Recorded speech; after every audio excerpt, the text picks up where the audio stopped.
rally laban sa korupsyon. Nasabi ng ating Pangulong Bongbong Marcos, kung hindi siya Pangulo ngayon, sasama siya sa rally di. Vice Ganda urges public to join September 21 protest. Magkita-kita tayo. So align siya mga kababayan doon sa nananawagan na labanan ng korupsyon, pero hindi yung labanan yung Marcos. Linawin natin kasi may gustong manghijack po dito sa rally na gagawin bukas para iupo si Sara Duterte. Si Sara Geronimo, sasali din siguro, nagayag na rin ang kanyang damdamin. Si Sara Geronimo mga kababayan, tinklawan din ito, tulad ni Vice Ganda. Pakinggan natin yung kanyang declaration. Ngunit sa kalaman natin na napakaraming nangyayaring kapuluhan. Nagpapagang mga balita at pagtalakay sa mga isyu na lipungan. Bulsa! Opinyon, banat at paglalantad sa katotohanan. Bulsa! What you see is what you get. You decide. Hello po mga kababayan, si Dante Maravillas, Bicolano vlogger, broadcast journalist from Albay. Pati po si Vice Ganda, sasama po sa rally bukas, rally laban sa korupsyon. Nasabi ng ating Pangulong Bongbong Marcos, kung hindi siya Pangulo ngayon, sasama siya sa rally di. Kasi nga po mga kababayan, dapat maintindihan natin kung bakit tayo may pinag-uusapan dito. Dahil po sa naging suna ng ating Pangulo na mahiya naman kayo.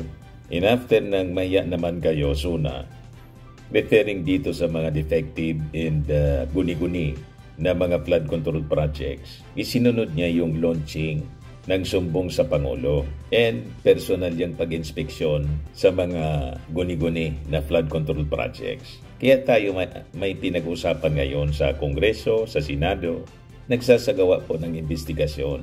So Enzo, itong rallying ito na anti-corruption, hindi man po ito anti-Marcos, kundi anti-corruption nga po. Ito yung sasalihan ni Vice Ganda bukas, hindi yung anti-Marcos, pro-Sara. Alam naman natin na pinklawan itong si Vice Ganda, Leni Robredo. Yung in-endorse niya, hindi siya para sa ating Pangulo, nandun siya kay Leni Robredo. Kaya lang, siyempre nanalo yung ating Pangulo. O ngayon, lumalabad yung ating Pangulo sa massive corruption sa ating gobyerno na nagsimula po dekada na. Gustong tuldukan ng ating Pangulo at maraming sumusuporta sa kanya sa paglaban sa korupsyon. Kasama na si Vice Ganda rito. Ayan po yung latest na balita ngayon. Vice Ganda urges public to join September 21 protest. Magkita-kita tayo. So align siya mga kababayan doon sa nananawagan na labanan ng korupsyon, pero hindi yung labanan yung Marcos. Linawin natin kasi may gustong manghijack po dito sa rally na gagawin bukas para iupo si Sara Duterte. Walang ganun po. Sila man lang yon. Gustong sakyan itong rally mga kababayan na gagawin bukas na tingin natin hindi man po magtatagumpay. Kasi nga po, pag umupo si Sara, mas malala. Nagsimula sa kanyang tatay yung massive corruption sa infrastructure 2016. Kaya lang pilit na pinagtatakpan ng kanyang mga kaalyado sa Senado, pati sa Kongreso. Yan ang ebidensya po. Nakalkal po sa Congressional Investigation. 2016 pa pala sila kumikita ng limpak. Yan 2016, si Diskaya. 2017, nag-peak siya. Then, dire-diretsong nag-peak hanggang 2022. Pagpasok ng administrasyon ng ating Pangulo, pabagsak na siya. Pero nakakuha pa rin. There. Sabi mo, yung affidavit mo pertains to the current administration. So that is the second half of 2022 until 2023, at least for those that are shown in the graph. But if you will notice, Mr. Diskaya, yung revenue mo nag-spike 2017, 2018, 2019, 2020, 2021, and even the first half of 2022. This shows, Mr. Diskaya, that the revenue that you are generating during the former administration, 2016 to 2022, is bigger than the revenue that you are generating under the current administration. Paano mo niya yan ipapaliwanag? Sabi ni how can you explain this? Sabi ni Batangas Representative Gerville Luistro, kaya ginugulo nilang investigasyon, pati mga kababayan yung ICI, sinisiraan ni Chavit Singson. Para pag nagsimula na po na mag-imbestiga rin doon sa kanyang lugar, sa Ilocandia, magdududa yung mga tao na nauto ni Chavit. Nag-gets na ninyo ang strategy? So, itong mga piglawan, hindi sila anti-Marcos. Kasi unang-una, marami na pong dilawan at pingklawan ang nasa administrasyon na po ng ating Pangulo. Kumbinsido sila, kahit hindi nanalo si Leni, yung agenda for a clean government, yun ang pinanghawakan ng ating Pangulo. Sinusulong niya ngayon. Nagustuhan ng mga dilawan. Kaya po yung rally bukas ng mga dilawan, walang mananawagan ng Marcos resign. Kasi pag nag-Marcos resign, si Sara yung uupo. Tama? Kaya sabi dito sa balita, Vice Ganda seemingly hinted that he will be joining the public at the nationwide protest against corruption bukas po September 21. After he shared an image that reads, he will be seeing the people there. Magkita-kitaan niya tayo. Magkita-kita tayo sa Luneta sa Linggo. Oras na para wakasan ang garapalan ng mga hayop na magnanakaw sa gobyerno. Sabi po niya. Yan yung kanyang post, mga kababayan. In a separate slide, the TV host shared a card announcement containing the time of the rally starting 9 a.m. at Luneta and 2 p.m. at EDSA Shrine. He also shared a clip of the route that the rally will take. So yan mga kababayan. So sabi dito sa balita ng Inquirer, many Filipino celebrities have joined the public in expressing their frustration at the alleged corruption in government amid the investigation into the anomalous flood control projects. Tatandaan natin, ang nangunguna sa pagpaimbestiga nito, yung ating Pangulo.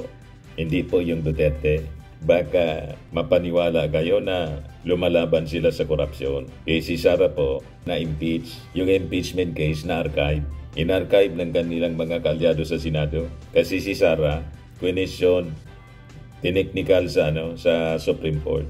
Yung technicality man lang po, hindi yung merito ng kaso. So hindi po pinawalang sala si Sara. At si Sara po, allergic sa accountability. So alangan man po, yung allergic sa accountability, yon ang ipapalit natin sa pagiging Pangulo. O di, nagkandalit-silitsi tayo dito sa ating bansa. Tama po? So sabi dito, Tuesday Vargas had earlier called on her fellow artists to make a stand and join the streets protest against corruption. Malinaw, against corruption, hindi against Marcos. OG Alcacid also mentioned in an interview that he would be joining the mass protest on Sunday. Si Sara Geronimo, sasali din siguro, nagayag na rin ang kanyang damdamin. Si Sara Geronimo, mga kababayan, tinklawan din ito, tulad ni Vice Ganda. Pakinggan natin yung kanyang declaration. Mangulingit sa kaalaman natin na napakaraming nangyayaring kabuluhan, kasinungalingan, panlulungo, ginagawa sa ating bansa. Let us all be reminded na kayo, don't want to put the pressure on you. Ang ating mga kabataan, kayo ang pag-asa ng ating bansa, ng ating bayan. One day, kayo ang magbabago ng bulok na sistema ng bansang ito. Huwag kayong mawala ng pag-asa, huwag tayo mawala ng pag-asa, kumapit tayo sa hope. At magtiwala, patuloy na magtiwala na balang araw, mababago din ang bulok na sistema na yan. At uunlad din ang ating mahal na bansang Pilipinas. Hindi na natin kailangan umalis ng bansa para makapaghanap ng magandang trabaho dahil nandito na lahat ng oportunidad. Patuloy natin ipagdasal ang ating bansa. Ito yung sinusupport nilang rally. Pakinggan po ninyo. This is not an anti-Marcos. Anti-corruption po. Ang nagsasalita mismo, si Kiko D, yung pamangkin yata ito ni dating Pangulong Noynoy Aquino. Ito po, para malinaw sa atin. Sunday would not escalate or spiral into what we've seen in Indonesia and in Nepal. So again, I think we're very grateful to be working under the leadership of the church here, and their message has been very clear. No, we are not supportive of any kind of violent protest. Definitely not supportive of any kind of regime change through extra-constitutional means. No right? So regime the change. church's leadership, I think, has made that very clear, and the church has had an excellent track record with that. And our marshals have been, again, we have internal marshals for these campaigns who are very, very used to maintaining order in protests, right? So they know how to talk, they know how to identify people who maybe have ill intent or groups of people that have ill intent, and they know how to gently ask them to stow anything that might be insightful, and they have ways to make sure that they prevent any harmful encounters, right? So they're people who are used to dealing with pretty angry people. It's definitely they've been marshalling protests for the last decade or so. So we're very confident that we are taking all of the steps possible to make sure that we are going to have a peaceful protest, and that includes close dialogue with the police and introducing ourselves, making sure they know who we are, and making sure they know how to identify people who are not among our ranks. Ayan po yung interview ng ANC. So hindi po welcome sa kanila yung grupo ni Chavit. Sabagay, si Chavit, ginagatungan lang naman yung ating mga kabataan. At paniwala natin si Chavit, nasa hotel lang o nasa bahay niya. Nagmamasid. Kung yung mga maisog rallies na gustong mang-hijack yung grupo ni Sara na gustong mang-hijack ng rally bukas ay magtatagumpay. Malabo po kasi po sa isang people power, kailangan yung church component, multi-sectoral, religious, yung academe, yung religious academe po, ayaw man ng regime change, civil society. At ang tinaka-importante doon, yung support ng armed forces. Isulit po yung armed forces natin sa likod ng ating Pangulo.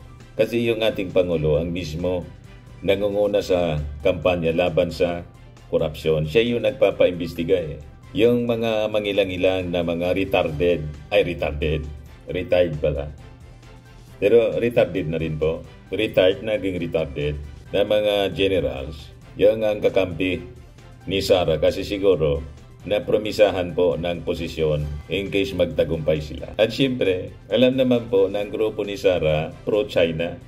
Minention mismo po ni Chavit Singson, galit siya kasi nilalabanan ng ating Pangulo ang China. Kaibigan daw natin kasi yung China. So malabong-malabo mga kababayan. Yung ating Pangulong Bongbong, suportado ng superpower, America in allies. So nagets na ninyo kung bakit napakalabo ang objective ng mga Duterte na mang-agaw ng poder bukas. Yun ang ambisyon nila. Hindi man nila tinatago. Lantara na yung panawagan ni Chavit sa military. Inciting to sedition nga yun, mga kababayan. Baka pinag-aaralan na ng DOJ. Makasuhan ng inciting si Chavit, mga kababayan. Matulad kay Digong, nakakulong. Kung makaso for inciting to sedition, makulong, wala mang ibang dapat sisihin kundi sarili niya, tulad ng mga Duterte. Imbis na manahimik si Digong, nanggulo, ayan tuloy, dinilider pa dahil. Tapos yung PDP laban, nagmamakaawa sa ating Pangulo, turungan. Paano ka bibigyan ng tulong? Pabor, wala kayong tigil sa panggugulo at pagtawag sa ating Pangulo, bangag. Kapon, yun na naman po yung panawagan ni Sara, hair follicle na naman. Ang kailangan pong check-up ngayon, mental. Di ba po? Ayan man lang po ang ating short video ngayon. Ako po si Dante Maravillas. Bye-bye. Ito naman po, Firmax Firming and Lifting Cream. Pinapahid po sa mga pulses in affected area. Mainam po sa paninigas ng mga kaso-kasuan. Ito naman po, Automax Radiant Serum. Sa mukha naman yung application. Anti-aging po siya. You will look 10 years younger than your age. Sa mga cancer patients naman po, baka lang gusto ninyo itong itry. Neng siya Red Mix Fruit Drink. Hindi mo po siya gamot, food supplement siya. Kaya lang, gawa siya mga kababayan sa goji berry. Yung goji berry may anti-cancer properties. O ngayon, yung mga inquiries ninyo, dumiritso na lang kayo sa aming messenger sa Facebook para masagot namin agad. Ayos pa? Ayos na ayosan niya, Mr. Maravilla. But anyway, ito po pala yung aming bagong product na binibenta online. I am worldwide amazing pure organic barley powdered drink mix from Australia. Negosyo to ng aking anak na architect entrepreneur Riz Maravillas.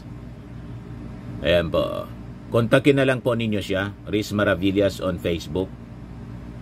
Ang mga health benefits niya, boost immunity, improves digestion, enhance energy levels, packed with antioxidants, prevent cancer. Sa mga nagana po ng malinis and spacious fitness gym, pumunta lang po kayo sa aming Colossal Fitness Gym. May Grab car rental din po kami. Ito naman po yung bago naming product na binibenta online. Eye Glow Serum, whitening po siya. Tingnan ninyo yung epekto sa aking anak na architect before and now. Yung mga inquiries po ninyo, dumiretso na lang kayo sa kanyang Facebook account, Riz Maravillas.